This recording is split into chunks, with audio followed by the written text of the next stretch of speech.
बिस्मिल्लाहिर्रहमानिर्रहीम। Trigonometric functions and their graph, हम कर रहे थे। लास्ट लेक्चर में भी हम 11.2 एक्सरसाइज कर रहे थे और इसके हमने क्वेश्चन नंबर 2 तक कंप्लीट कर लिए थे ग्राफ्स को। अभी इस एक्सरसाइज को ही आगे कंटिन्यू कर रहे हैं। Exercise 11.2 question number 3। Question number 3 का फर्स्ट पार्ट है सॉल्व ग्राफिकली। देखिए, मैं पहले ही बता चुका हूँ, सॉल्व का मतलब क्या होता है, वेरिएबल की वैल्यू फाइंड करनी है। तो पहले पार्ट में आपको दे दिया गया sine x equals to cos of x और इंटरवल दे दिया गया 0 से पाई के दरमियान। ये ले लें। देखें, इसमें आप ये दो ग्राफ हैं, एक y equal to sine x है, एक y equal to cos x है। चले मैं ये बना लेता हूँ। ये देखें, ये x हो गया, यहाँ पे साइन एक्स ले लिया। मैं 3 हिस्से कर लेता हूँ ना, एक ही ग्राफ में सारों को लिख रहा हूँ। और फिर ये कॉज एक्स, पहला 0, 0 पे साइन 0 लेकिन कॉज 1 होता है। 0 के बाद अब पाई बाय 6 ले लें। 30 का साइन 0.5 होता है, जबकि 30 का कॉज 0.87 है। 30 के बाद मैं पाई बाय 4 45 का एंगल ले रहा हूँ। ख़ास मकसद है ये पाई बाय 4 लेने का। 45 पे साइन की वैल्यू कितनी हो जाएगी, ये 45 का जब हम साइन लें तो ये वैल्यू आ रही है 0.71 और कॉज की वैल्यू भी 0.71। फिर पाई बाय 3 लें तो ये हो गया 0.87, जबकि ये हो गया 0.5। पाई बाय 3 के बाद हम पाई बाय 2 ले लेते हैं। पाई बाय 2 पे साइन 1 हो गया, जबकि कॉस 0। अब आगे चलते हैं। पाई बाय 2 के बाद हम 30 का एंगल लें तो कितना हो जाएगा, 2 pi by 3। 2 pi by 3 sine 2 pi by 3 पे 0.87, जबकि 2 पाई बाय 3 पे कॉस की वैल्यू -0.5।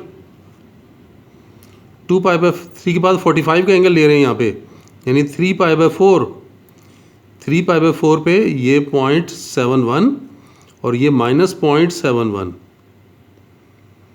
3 पाई बाय 4 के बाद आप आगे वैल्यू ले लें। 2 पाई 3 के बाद कितना होगा, 5 पाई बाय 6। 5 पाई बाय 6 यानी 150 का एंगल है ये। तो साइन की वैल्यू हो जाएगी 0.5, जबकि ये वैल्यू -0.87। और फिर पाई के ऊपर साइन की वैल्यू 0, जबकि कॉस की वैल्यू -1। तो ये हमने टेबल बना लिया।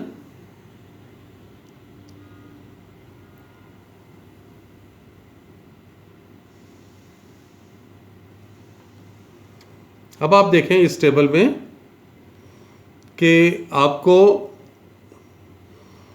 दोनों ग्राफ बनाने हैं और देखना ये होगा कि दोनों ग्राफ कहाँ पे एक दूसरे को कट कर रहे हैं। जहाँ पे एक दूसरे को ये ग्राफ कट करेंगे वही उसका सलूशन कहलाएगा। ज़रा देखते हैं कि होगा कैसे। 0 से पाई इंटरवल था ना,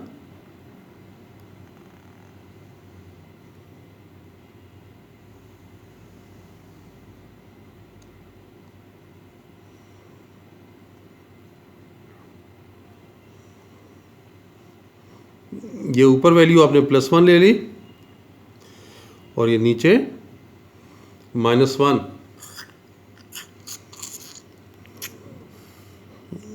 ये हो गया 0.5,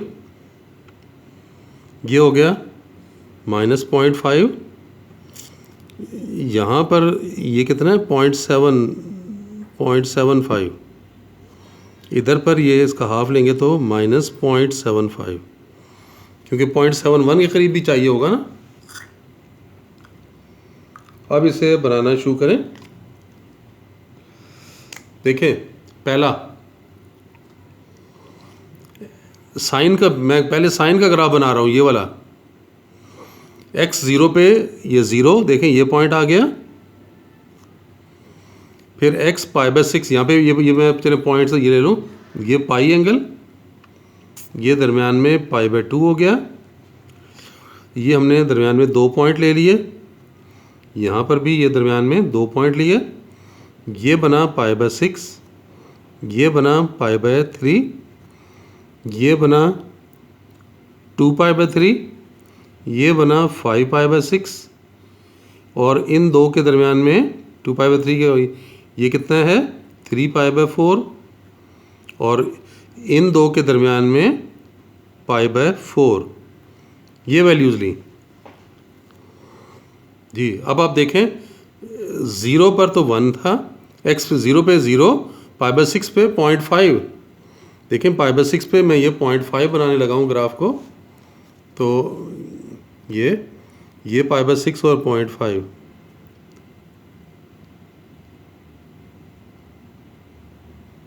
ये वैल्यू आ गई। π/4 पे 0.71, ये 0.75 है, 0.71 थोड़ा सा नीचे ले लें,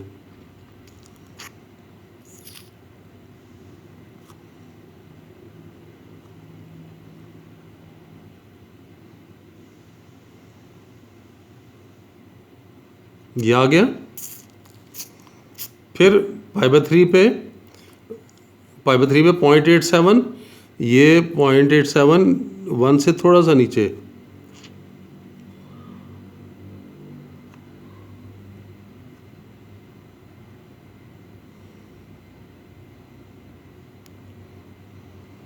ये पॉइंट आया।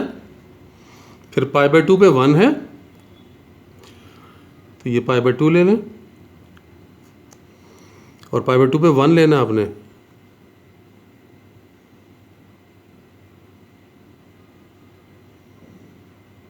देखें ये पॉइंट आ गया।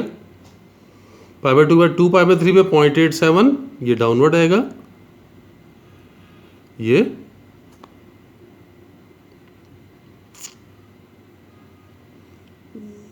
ये वैल्यू आ गई। फिर 3π/4 पे 0.71, ये इससे ये नीचे ये जो पॉइंट लिया था, ये 0.71 लिया था हमने,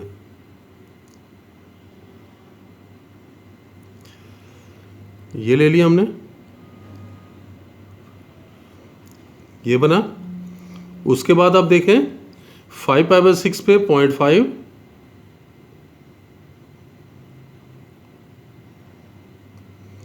देखें ये पॉइंट आया।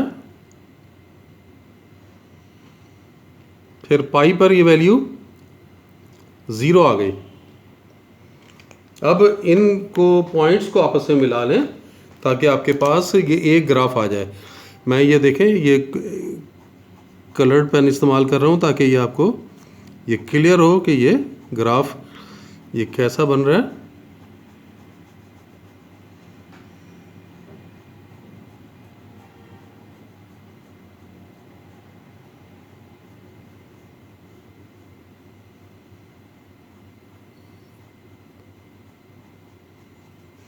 ठीक हो गया, ये ग्राफ बना।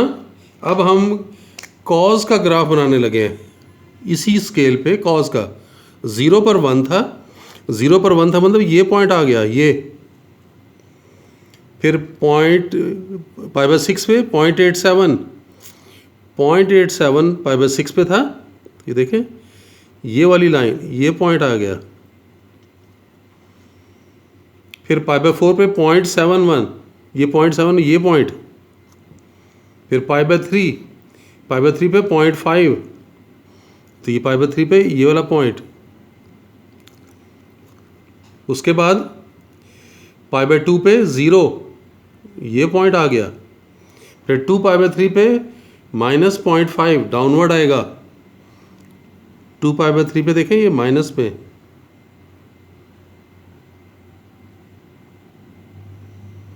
तो आपके पास ये पॉइंट आ गया।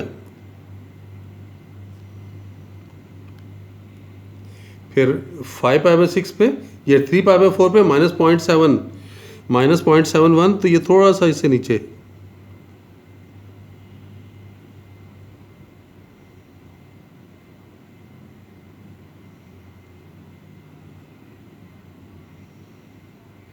ये पॉइंट आया। फिर 5π/6 -0.87, ये 1 से थोड़ा सा डाउनवर्ड।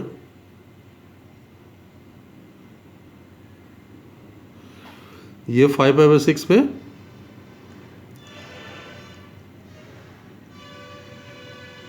ये पॉइंट आ गया।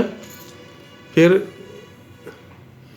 पाई पर -1, ये पाई पे -1, ये देख लें, पाई पे हम -1 ले रहे हैं।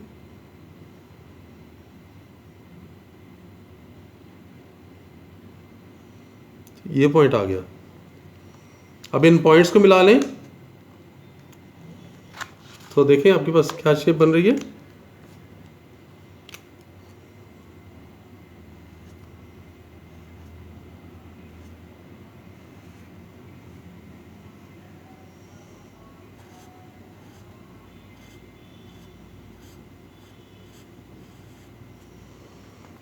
ये शेप आई, यानी ये कर्व में आगे जाना था ना, ये इस तरह से, ये यहाँ से होके पाई से आगे जाएगा तो ये आगे जाके कंप्लीट हो जाएगा, पूरा पीरियड बनेगा। तो ये हाफ साइकिल बना है इसका। और दोनों ग्राफ आप देखें कहाँ पे मीट कर रहे हैं, ये है जगह, इस पे ये दोनों ग्राफ मीट कर रहे हैं।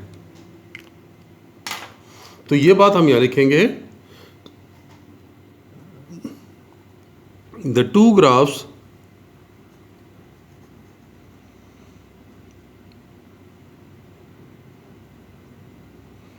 intersect each other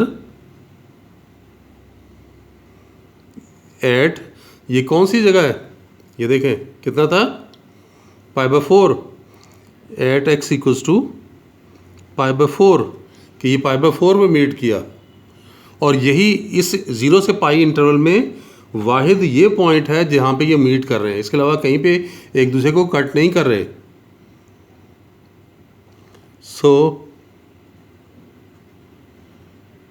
solution set for sin of x equal to cos of x is π/4। तो ये आपने शो कर दिया कि ये π/4 इसका सॉल्यूशन सेट बन रहा है। तो इस तरह से दो कर्व आपको एक इक्वेशन दी हुई थी और एक इक्वेशन में लेफ़्ट साइड और राइट साइड दोनों को ग्राफिकली आप लेफ़्ट साइड और राइट साइड को स्केल बना के प्लॉट करेंगे। प्लॉट करने के बाद देखेंगे कि कहाँ पे दोनों कर्व एक दूसरे को इंटरसेक्ट कर रहे हैं। जहाँ पे दोनों कर्व एक दूसरे को इंटरसेक्ट करेंगे वही इसका सॉल्यूशन कहलाएगा। चलें आज के लिए इतना ही, इंशाल्लाह नेक्स्ट लेक्चर में अगला क्वेश्चन करेंगे। तब तक के लिए अल्लाह हाफिज़।